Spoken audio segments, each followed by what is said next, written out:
ከማህበራዊ ዘርፍ አኳያ ጤናማ ዜጋን መፍጠር የተማረ ዜጋን በተለይ አካታች ኢትዮጵያ የመጪውን ዘመን የሚመጥን ተወዳዳሪ የሆነ ህፃናትን ወጣቶችን ሴቶችን ማፍራት የባህል ግንባታው እንደዚሁ አብሮ ጎን ለጎን የህዝቦችን ባህል ታሪክ ወግና ቋንቋ የማሳደግ ስራ በቀሪው ጊዜ የሚሰራ መሆኑን ማየት ይቻላል። ከከተማ ልማት አኳያ ከተሞች የብልጽግና ተምሳሌት እንዲሆኑ ትኩረት ተደርጎ የሚሰራ ይሆናል። ትምህርት ላይ የትምህርት ስርዓት ግንባታ በተለይ የትምህርት ፖሊሲ ከተቀረጸ ወዲህ ያንን ፖሊሲ የማስፈጸም ሂደት ውስጥ ገብተናል። ይሄ በተጠናከረ ሁኔታ ይቀጥላል። የትምህርት ጥራትን ማሻሻል፣ ተደራሽነትና ፍትሃዊነት ላይ ትኩረት አድርጎ የሚሰራ ይሆናል። ከዚህ ውጪ በተለይ በስነ ምግባር የታነጸ በእውቀትና በክህሎት የዳበረ በዓለም አቀፍ ደረጃ ተወዳዳሪ የሆኑ ተማሪዎችን የማፍራት ስራ ብልጽግና ትኩረት ያደርጋል። የመምህራንን የትምህርት ቤት አመራሮችን መብትና አቅም ከመገንባት ባሻገር መብትና ጥቅም የማስከበር ጥያቄዎቻቸውን የመመለስ ጥቅማ ጥቅሞቹን የማስከበር ስራዎች እንደዚሁ ትኩረት ተሰጥቶ ይሰራል። በትምህርት ለትውልድ ንቅናቄ የተከናወኑ የመጡ እና ውጤት ያመጡት ጉዳዮችን አጠናክሮ ማስቀጠል፣ የትምህርት ቤቶቹን ደረጃ ማሻሻል፣ እስካሁን በተለይ በቅድመ አንደኛ ደረጃ ትኩረት ስናደርግ የነበረው በሁሉም የትምህርት እርከኖች ደረጃቸው የጠበቁ ትምህርት ቤቶች እንዲስፋፉ የማድረግ ስራዎች፣ የተማሪዎች ክፍል ጥምርታ፣ የተማሪዎች መጽሐፍ ጥምርታ፣ የተማሪ መምህራን ጥምርታ፣ የልዩ ፍላጎት ክህሎት የሚፈልጉ ተማሪዎች ፍላጎትን ያገናዘበ ትምህርት የማቅረብ ስራ ትኩረት ይሰጣል። በጤናው ዘርፍም በሽታን መከላከል ላይ የተመሰረተ የጤና ፖሊሲን ወደ በሽታ መከላከልና አክሞ ማዳን ብልጽግና ትኩረት አድርጓል። ከብልጽግና በፊት በነበረ ጊዜ የጤና ፖሊሲያችን ትኩረት በሽታ መከላከል ላይ ነበር። ያንን በሽታ መከላከልና አክሞ ማዳን መሳ ለመሳ መሄድ አለባቸው ብሎ የጀመራቸው ስራዎች አጠናክሮ የሚቀጥል ይሆናል። የአገልግሎት ጥራትና ተደራሽነትን በተለይ የመጀመሪያ ደረጃ ጤና እንክብካቤ በሁሉም ደረጃ ማጠናከር፣ ዩኒቨርሳል ሄልዝ ከቨሬጅ የምንለው በሁሉም ደረጃ ማስፋፋት ስራ ትኩረት ይሰጣል። ስለዚህ በሚቀጥሉት የምርጫ ዘመን የተሻሻለውን የጤና ኤክስቴንሽን ስራ ተግባራዊ ማድረግ፣ ጽዱና ውብ አካባቢ መፍጠር፣ የትውልድ ግንባታን ከጽንሰት ጀምሮ ትኩረት ሰጥቶ በተለይ የመጀመሪያ 1000 የጨቅላ ህፃናት ቀናት በልዩ ትኩረት ህፃናት በእነዚህ ጊዜያት የተመጣጠነ ምግብ፣ የተመጣጠነ ጤና እንዲያገኙ በማድረግ የተሻለ ትውልድ የሚገነባበትን ስርዓት መፍጠር አለብን ነው። ድንገተኛ የጤና አደጋዎችን ማስተዳደር፣ በተለይ አደጋዎች ሲከሰቱ ወረርሽኝ ሲያጋጥመን ያንን የምንከላከልበትን አቅም መፍጠር አለብን ነው። ጥራት ያለው ሕክምና አገልግሎት ተደራሽ ማድረግ አለብን። የጤና መሰረተ ልማቶችን ማስፋት አለብን። የጤና መድን ሽፋን ያስመዘገብናቸውን ስኬቶች የበለጠ በማስቀጠል የጤና መድን ሽፋን በሁሉም ደረጃ እንዲስፋፋ ማድረግ አለብን። የመድኃኒትና ሕክምና መሳሪያዎች አቅርቦት፣ የሀገር በቀል መድኃኒት ወይም የባህል መድኃኒት አጠቃቀም እንደዚሁ በስፋት የሚሰራ ይሆናል። ከሴቶች ህፃናትና ወጣቶች አኳያ በህፃናት መብትና ደህንነት፣ በወጣቶች ብሩህ ተስፋ አገልግሎት፣ በሴቶች እኩልነትና ፍትሃዊ ተጠቃሚነት፣ ይሄ በፖለቲካውም በኢኮኖሚውም በማህበራዊ ዘርፍም ነው ማለት ነው።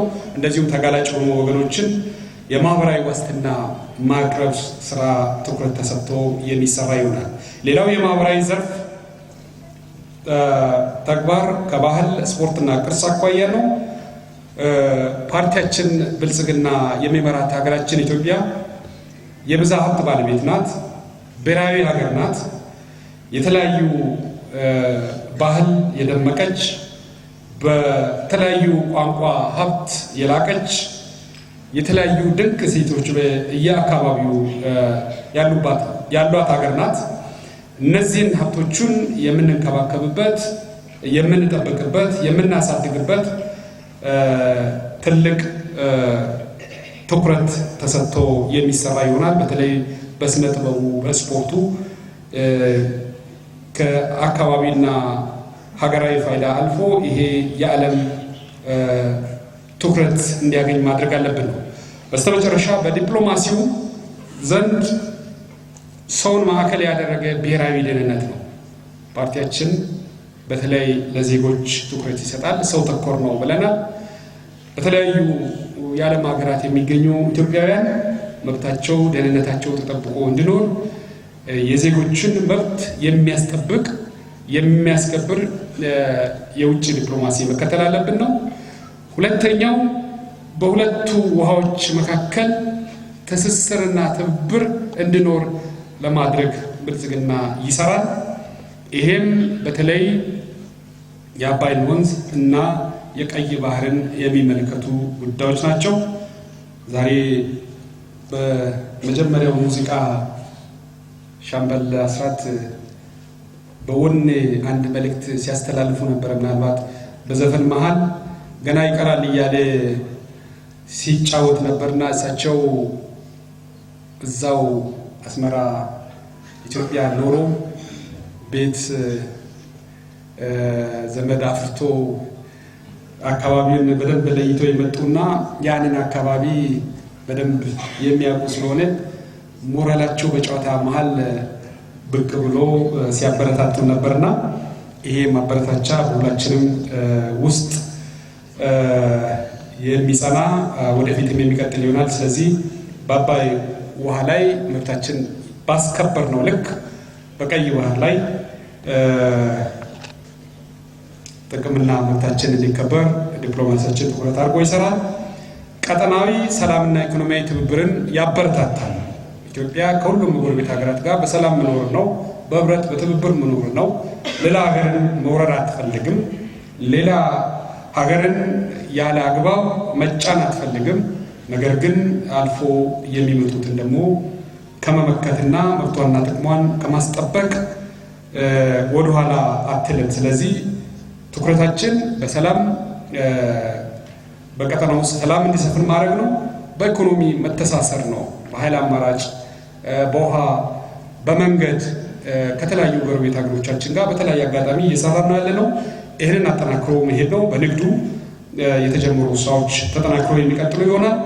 በአጠቃላይ ከምስራቅ አፍሪካ ወይም ከአፍሪካ ቀጠና አልፋ ኢትዮጵያ በዓለም አቀፍ የዲፕሎማሲ አውድ ላይ የተሻለች ከፍ ያለች ድምጿ የምትሰማ አገር እንድትሆን ትኩረት ተደርጎ የሚሰራ ይሆናል።